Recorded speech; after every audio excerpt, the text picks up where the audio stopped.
મારો ધારાસભ્ય મારે આંગણે કાર્યક્રમની શરૂઆત ઉધના ધારાસભ્ય મનુ પટેલે લીધી વિસ્તારમાં લોકોની મુલાકાત। વિસ્તારના લોકોએ પોતાની સમસ્યા બતાવતા મનુ પટેલે ડાયરીમાં નોંધ કરવી। ઉધનાના ધારાસભ્ય મનુ પટેલ બૂથ જઈ લોકોની સમસ્યાને વાચા આપવાના પ્રયત્નો કરશે। ઉધનાના ધારાસભ્યને ઘર આંગણે જોઈ લોકોમાં પણ ઉત્સાહનો માહોલ જોવા મળ્યો।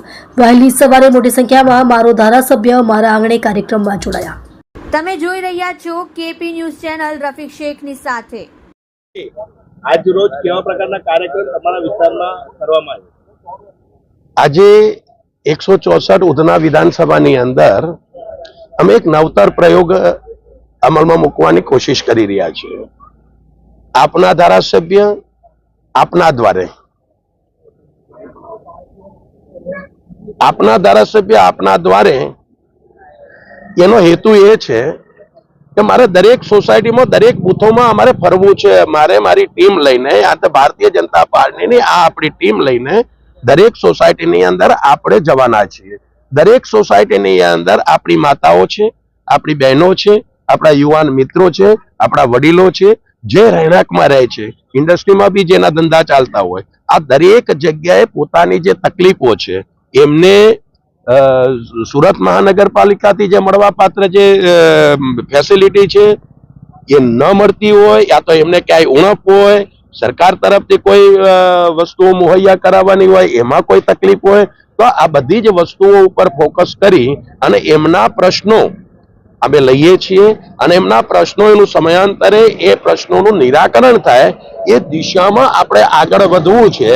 એટલે મારા 164 ઉધના વિધાનસભાના 242 બૂથોની અંદર દર રવિવારે અમે આપણા ધારાસભ્ય આપણા દ્વારે એ પ્રોગ્રામ અંતર્ગત અમે અહીંયાથી આગળ વધ્યા છીએ। આ શરૂઆત અમે એની કરેલી છે, આ શુભ શરૂઆત છે। અને આ શુભ શરૂઆતની અંદર આ સોસાયટીની અંદર કે જે સોસાયટી જીઆઈડીસી ના કેમ્પસની બહાર બાજુમાં આવેલી છે અને આ સોસાયટીની અંદર અમે સર્વપ્રથમ એટલા માટે અહીંયા શરૂઆત કરી છે અને અમારો પહેલો શરૂઆત અહીંયાથી એટલા માટે કરી છે કે આ વિસ્તારની ઘણી બધી સમસ્યાઓ મારા નજરમાં આવી છે, મારા ધ્યાનમાં આવેલી છે। એટલે આપણે એવું જ વિચાર્યું છે કે આપણે વોર્ડ નંબર 29 ની શુભ શરૂઆત આ વિસ્તારથી આપણે કરવી છે। વોર્ડ નંબર 29 ના બીજા ઘણા બધા બૂથો છે, એ ઘણા બધા બૂથોમાં આવતા રવિવારે બી જઈશું। અત્યારે 5-7 બૂથોમાં આજે ફરવાના છીએ।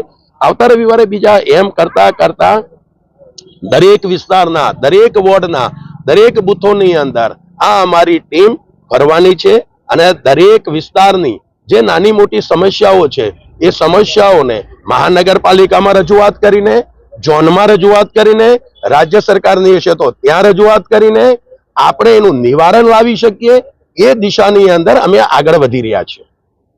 ઓકે।